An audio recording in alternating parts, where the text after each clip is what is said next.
Good morning बच्चों। क्या welcome memorial CBSE school Mudhol आपको स्वागत करता है। बच्चों, पिछली कक्षा में हम सिंधु घाटी सभ्यता इस अध्याय के बारे में चर्चा कर रहे थे। तो उसमें नेहरू जी हमें सिंधु घाटी संस्कृति के बारे में ठीक है जानकारी दे रहे थे। हम सिंधु घाटी संस्कृति के बारे में समझ ले रहे थे। ठीक है बच्चों, देखेंगे तो कल क्या हुआ था। एक दो पंक्ति पीछे से देख लो। देखो उधर यह देखकर अचरज होता है कि मोहनजोदड़ो और हड़प्पा में कितना कुछ ऐसा है जो हमें चली आती परंपरा और रहन सहन की लोक प्रचलिता रीति रिवाजों की, दस्तकारी की, यहाँ तक कि पोशाकों के फैशन की याद दिलाता है। तो यहाँ तक हम पिछले कक्षा में चर्चा किए थे बच्चों। आइए आगे नेहरू जी हमें क्या समझाने के लिए कोशिश करते हैं। यह बात दिलचस्प है। दिलचस्प मतलब आकर्षित करने वाला, दिलचस्प।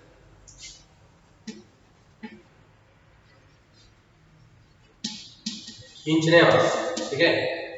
दिलचस्प मतलब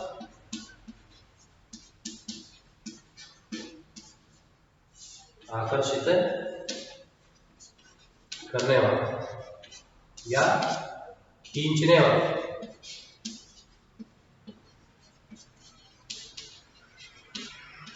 खींचने वाला, ठीक है। क्या कहते हैं उन्होंने, यह बात दिलचस्प है कि कौन सा बात हमें खींचता है या आकर्षित करता है। देखो जो भारत अपनी कहानी की वो कहानी इस बोरबेला में ही एक नन्हे बच्चे की तरह नहीं बल्कि अनेक रूपों में विकसित सयाने रूप में दिखाई पड़ता है। देखो बोरबेला मतलब क्या होता है, वो प्रातः काल। बोरबेला मतलब प्रातः काल, मतलब सूर्योदय से पहले बोलते ना। सूर्योदय से पहले नस्किन जावन है प्रातः काल के समय। बोरबेला में ही एक नन्हे बच्चे की तरह नहीं, नन्हा मतलब छोटा छोटा, ठीक है, नन्हे बच्चे की तरह नहीं बल्कि अनेक रूपों में विकसित सयाने रूप में दिखाई पड़ता है। सयाने मतलब सयाना, इसका मतलब बुद्धिमान।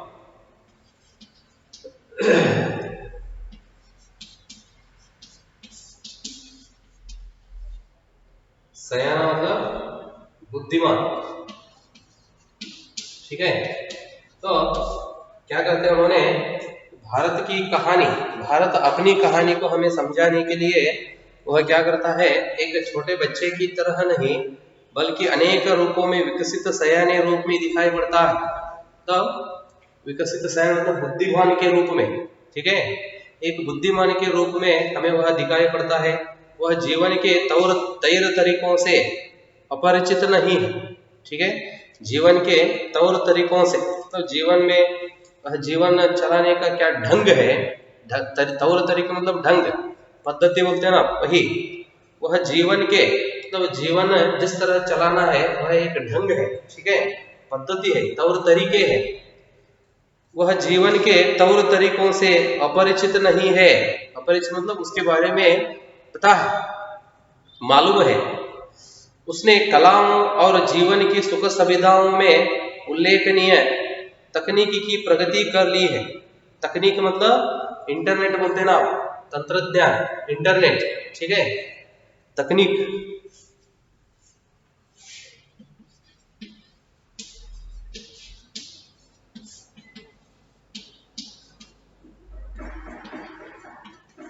इंटरनेट मतलब सॉरी, तकनीक मतलब इंटरनेट। हाँ, जीवन के तौर तरीकों से अपरिचित नहीं है। उसने कलाओं और जीवन की सुख सुविधाओं में उल्लेखनीय तकनीकी की प्रगति कर ली है। प्रगति मतलब अभिवृद्धि बोलते हैं ना, उन्नति, ठीक है। वह कलाओं और जीवन की सुख सुविधाओं में, ठीक है, उल्लेखनीय तकनीकी की प्रगति कर ली है। उसने केवल सुंदर वस्तुओं का सृजन ही नहीं किया, सृजन मतलब जन्म देने की क्रिया, वह सिर्फ या केवल सुंदर कलाओं का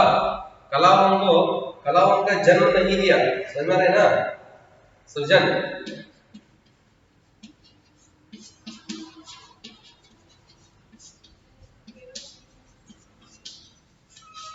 जन्म देने की क्रिया। तो जिस तरह वह तकनीकी की प्रगति कर लिया तो उससे केवल वह सुंदर वस्तुओं को जन्म नहीं दिया, बल्कि आधुनिक सभ्यता के उपयोगी और ज्यादा ठेठ चिन्हों, अच्छे हमामों और नालियों के तंत्र का निर्माण भी किया। देखो तकनीकी की उन्नति से, तंत्रज्ञान मतलब इंटरनेट की प्रगति से या उन्नति से वह क्या उसका उपयोग जिस तरह लिया, आधुनिक सभ्यता के उपयोगी, ठीक है, और ज्यादा ठेठ मतलब विशिष्ट, अद्वितीय बोलते ना, ठेठ विशिष्ट, ठीक है, विशिष्ट या अद्वितीय चिन्हों, अच्छे हमामों और नालियों के तंत्र का निर्माण भी किया। हमामा मतलब स्नानाघर बोलते ना, नहाने की कमरा, ठीक है, और नालियों, नदी नाला बोलते ना, कालुवे ಅಂತ ಹೇಳ್ತಿರಲ್ಲ, किनाल ಅಂತ ಹೇಳಂಗಿಲ್ಲ, किनाल नाला, नालियों के तंत्र का निर्माण भी किया। इस तरह अनेक विषय पर उन्होंने क्या किए, इंटरनेट का प्रयोग किए, या इंटरनेट तकनीक में उन्होंने प्रगति कर ली। इंटरनेट का उपयोग करते हुए, इंटरनेट में उन्होंने प्रगति कर उसका उपयोग करते हुए इस तरह अपने जीवन में उन्होंने क्या कर लिए, बदलाव लिए, ठीक है। तो यहाँ तक बच्चों हम क्या किए हैं, जो सिंधु घाटी सभ्यता के बारे में देख लिए हैं। तो उसमें आगे का भाग, ठीक है, सिंधु घाटी सभ्यता में आर्यों का आगमन, ठीक है, दूसरा भाग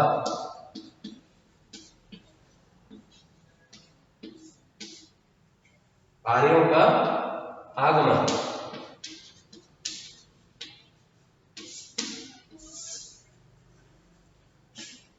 आगमन आना, आगमन या आना, आर्यों का प्रवेश। सिंधु घाटी सभ्यता के ये लोग कौन थे, समझ में आ रहे ना, मतलब सिंधु घाटी संस्कृति या सिंधु घाटी में सभ्यता के ये लोग, संस्कृति के ये लोग कौन थे और कहां से आए थे, इसका हमें अब भी पता नहीं है, समझ में आ रहे ना। सिंधु घाटी के ये लोग मतलब उस स्थल में हो या उस संस्कृति के लोग हो, ठीक है, ये लोग कौन थे और कहां से आए थे, इसका हमें अब भी पता नहीं है, अब भी उसके बारे में हम नहीं जानते हैं। ಸಿಂಧು ನಾಗರಿಕತೆಯ ಆ ಒಂದು ಜನರು ಯಾರು ಮತ್ತೆ ಎಲ್ಲಿಂದ ಬಂದರು ಅಂತಕ್ಕಂಥ ಯಾವುದೇ ಸುಳಿವು ಇಲ್ಲ, ಹೌದ್ರಿ, ಅದರ ಬಗ್ಗೆ ನಮಗೆ ಯಾವುದೇ ಮಾಹಿತಿಯೂ ಸಹ ಇಲ್ಲ ಅಂತ ಹೇಳ್ತಾರೆ। यह संभावना भी है कि, ठीक है, संभावना मतलब शक, डाउट बोलते हैं ना, आशंका, समझ में आ रहे ना। यह संभावना भी है कि इनकी संस्कृति इसी देश की संस्कृति थी, समझ में आ रहे ना।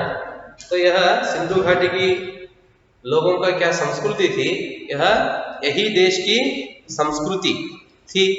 उसकी जड़ें और शाखाएं दक्षिण भारत में भी मिल सकती है।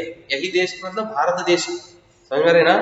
ये लोग कहाँ से आए थे और कौन थे, इसके बारे में हमें जरा भी मालूम नहीं था। तो मन में संभावना भी है कि, मतलब मन में एक शक या डाउट, आशंका है कि इनकी संस्कृति इसी देश की संस्कृति थी, मतलब उन लोगों की संस्कृति भारत देश की ही संस्कृति है।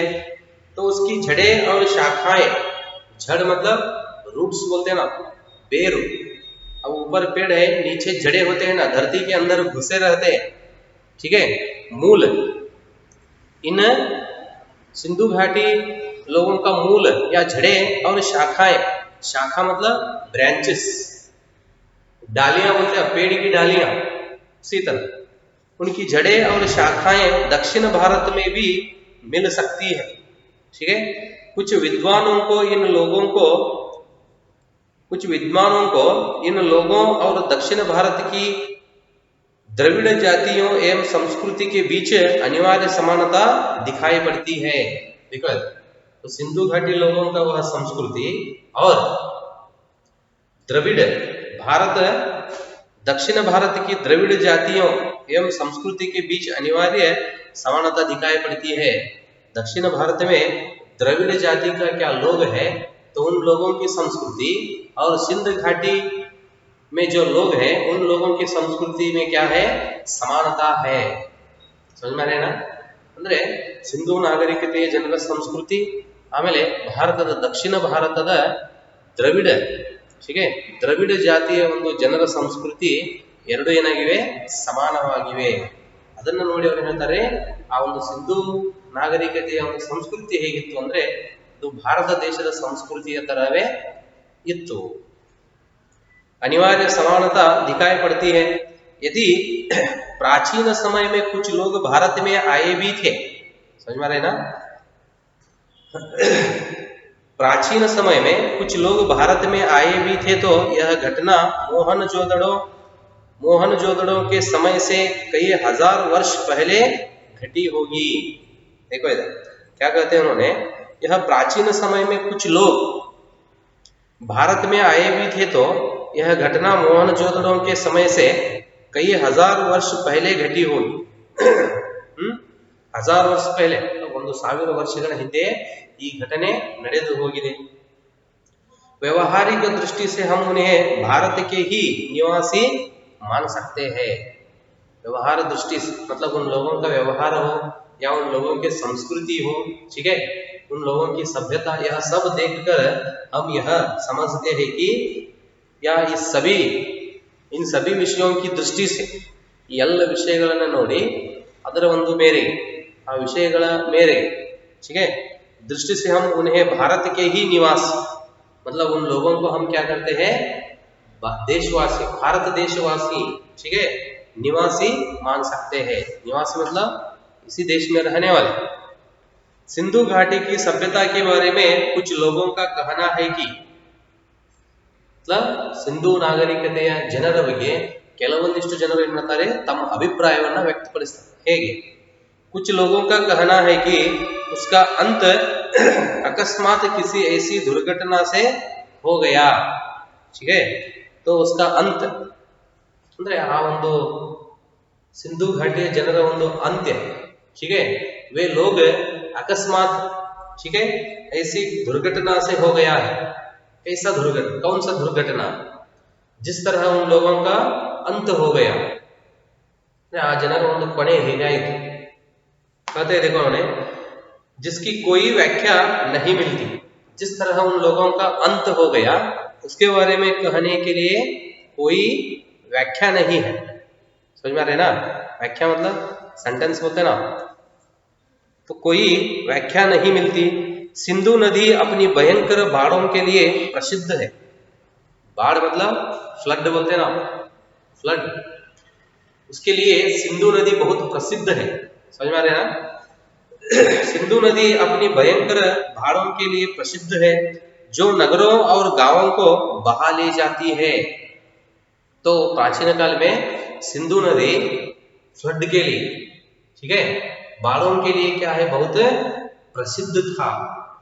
एक बार बाढ़ आ गया तो या फ्लड आ गया तो वो क्या करता था, गांव को क्या करता था, वो बहा लेता था. ಅಂದ್ರೆ ಒಂದು ಸಲ ಅದು ಫ್ಲಡ್ ಬಂತು ಅಂತಂದ್ರೆ ಊರನ್ನ ಏನ್ ಮಾಡ್ಬಿಡ್ತಿತ್ತು, ಅದು ಕೊಚ್ಚಿಕೊಂಡು ತೆಗೆದುಕೊಂಡು ಹೋಗ್ಬಿಡ್ತಾ ಇತ್ತು. ಅಷ್ಟು ಭಯಂಕರವಾಗಿ ಫ್ಲಡ್ ಬರ್ತಾ ಇತ್ತು ಅಂತ ಹೇಳ್ತಾರೆ. इतना एक भयंकर या भयानक बाढ़ आता था, बहा ले जाती थी. यह भी संभव है कि मौसम के परिवर्तन से धीरे धीरे जमीन सूखती गई हो और खेतों पर रेगिस्तान छा गया हो. इस तरह उसका अंत हुआ है. ऐसा बाढ़ के कारण. समझ में आ रहे ना, तो एक बार वो सिंधु नदी क्या है, बाढ़ के लिए बहुत प्रसिद्ध है. तो यदि बाढ़ आ जाए तो क्या करता था, एक एक बार पूरा गांव को बहा ले जाता था। और एक कहना या और एक बात कहते हैं उन्होंने, यह भी संभव है कि, ठीक है, मौसम के परिवर्तन से, मौसम मतलब सीजन बोलते हैं ना, मौसम सीजन, मौसम के परिवर्तन से धीरे धीरे जमीन सूखती गई हो। सूखना मतलब ಒಣಗುವುದು ಬಾಡುವುದು ಅಂತ ಹೇಳ್ತಾರೆ। सीजन गर्मी सीजन है, ठीक है, बरसात का मौसम बोलते हैं ना, वही। उस सीजन के बदलाव से क्या होता है, देखो इधर है क्या, परिवर्तन होने से धीरे धीरे जमीन सूखती गई हो। जमीन मतलब धरती, ಅಂದ್ರೆ ವಾತಾವರಣದ ಬದಲಾವಣೆಯಿಂದಾಗಿ ಅಲ್ಲಿ ಭೂಮಿಗಳು ಎಲ್ಲವೂ ಏನಾಗ್ಲಿಕ್ಕತ್ತು ರೀ, ಬರಡಾಗಲು ಶುರುವಾದ, ಒಣಗಲು ಪ್ರಾರಂಭಿಸಿದ, सूखना ಒಣಗುವುದು ಅಂತ ಹೇಳ್ತಾರೆ। हाय सूखती गई हो और खेतों पर रेगिस्तान छा गया हो। खेतों पर मतलब इस धरती पर पूरा, उन लोगों की खेती पर पूरा क्या छा गया, रेगिस्तान। रेगिस्तान मतलब बालू से, बालू मरಳು ಭೂಮಿ ಅಂತ ಹೇಳ್ತಾರಲ್ಲ, मरಳು ಭೂಮಿ, रेगिस्तान मरಳು ಭೂಮಿ, ಉಸುಕಿನಿಂದ ಕೂಡಿರ್ತಕ್ಕಂಥ ಭೂಮಿ रेगिस्तान बोलते हैं आप उसे, ठीक है। खेतों पर रेगिस्तान छा गया हो। मोहनजोदड़ो के खंडहर अपने आप में इस बात का प्रमाण है कि बालू की तह पर तह जमती गई। समझ में आ रही ना, तो बार बार बाढ़ आने से क्या होने लगा उधर है, तो बालू, ठीक है, तह पर तह जमती गई। जमती मतलब जमती होना, इसका मतलब जमा होना, इकट्ठा होना, कूडूद ಅಂತ ಹೇಳ್ತಾರೆ। हाय तो उधर क्या हो गया, पूरा उन लोगों के खेत, ठीक है, जमीन पूरा क्या हो गया, रेगिस्तान से छा गया। मोहनजोदड़ो के खंडहर, खंडहर मतलब अवशेष बोलते हैं ना, मोहनजोदड़ो के खंडहर अपने आप में इस बात का प्रमाण है कि, मोहनजोदड़ो के स्थान पर जो अवशेष मिले हैं, खंडहर, उसे देखकर हम यह समझ लेते हैं कि बालू की तह पर तह जमती गई। बालू मतलब सेम वही मरಳು ಅಂತ ಹೇಳ್ತಾರೆ, ಉಸುಕು, वही बालू की तह पर तह जमती गई ಅಂದ್ರೆ ಉಸುಕು ಒಂದರ ಮೇಲೆ ಒಂದು ಅಥವಾ ಪದೇ ಪದೇ ಅದು ನೀರು ಬರ್ತಂತ ಉಸುಕು ಜಮಾ ಆಗ್ತದಲ್ಲ, मरಳು। बालू तह पर तह जमती गई जिससे शहर की जमीन की सतह ऊंची उठती गई। जब उधर बालू आकर जमा होने लगा, ठीक है, इकट्ठा होने लगा, तो उससे क्या हो गया, उस गांव की सतह मतलब धरती ऊपर उठने लगी। समझ में आ रहे हैं ना, उदाहरण के लिए अब ये क्या है, सतह धरती है, ठीक है, तो इधर क्या है, पूरा धरती पर गांव, समझ में आ रहे हैं ना, तो इधर क्या होने लगा, उधर बार बार आकर बालू जमा होने लगा। ಉಸುಕು ಪದೇ ಪದೇ ಏನಪ್ಪ ಅಂತಂದ್ರೆ ಆ ಒಂದು ಫ್ಲಡ್ ಬರುವುದರಿಂದ ಏನಾಗುತ್ತೆ, ಈ ಭೂಮಿಯ ಮೇಲೆ ಉಸುಕು मरಳು ಬರ್ಕೊಂಡು ಬೀಳ್ದಾಕತ್ತು, जमा होने लगा बालू, तो इससे क्या हो गया, इसका सतह का भाग ऊपर उठने लगा। ಹಾಗಾದ್ರೆ ಈಗ ನಿಮ್ಮ ಹೊಲಗಳೊಳಗೆ ತಗ್ಗಿತ್ತು ಅಂತಂದ್ರೆ ಮಣ್ಣು ಕಳಿಸ್ತಿರಲ್ರಿ, ಮಣ್ಣು ತಂದ ಸುರಿದ್ರಿ ತಗ್ಗು ಮುಚ್ಚಲಿಕ್ಕೆ, ಹಾಗೆ ಈ ಭೂಮಿಯ ಮೇಲೆ ಏನಾಗುತ್ತೆ, ಮರಳು ಬಂದು ಜಮಾ ಆಗಲಿಕ್ಕೆ ಶುರುವಾಯಿತು, ಅದರಿಂದ ಭೂಮಿಯ ಮಟ್ಟ ಏನಾಗ್ಲಿಕ್ಕತ್ತು, ಹೆಚ್ಚಾಗಲಿಕ್ಕೆ ಶುರುವಾಯಿತು, ಭೂಮಿ ಎತ್ತರ ಆಗ್ಲಿಕ್ಕತ್ತು।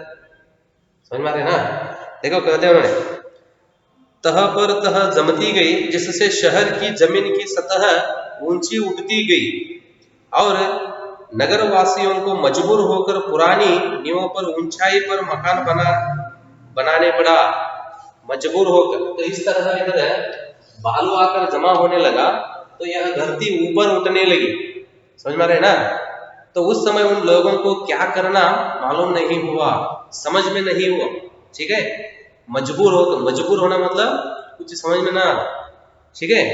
नगर वासियों मतलब उन स्थल में जो लोग जी रहे हैं वे लोग, नगर वासियों को मजबूर होकर पुरानी नींवों पर, नींव मतलब पिलर बोलते हैं ना आप, हाँ, तो पुरानी नींवों पर, इस सतह पर वे क्या करने लगे, नींव बनाकर, ठीक है, ऊंचाई पर मकान बनाने पड़े, ऊपर घर बनाना पड़ा।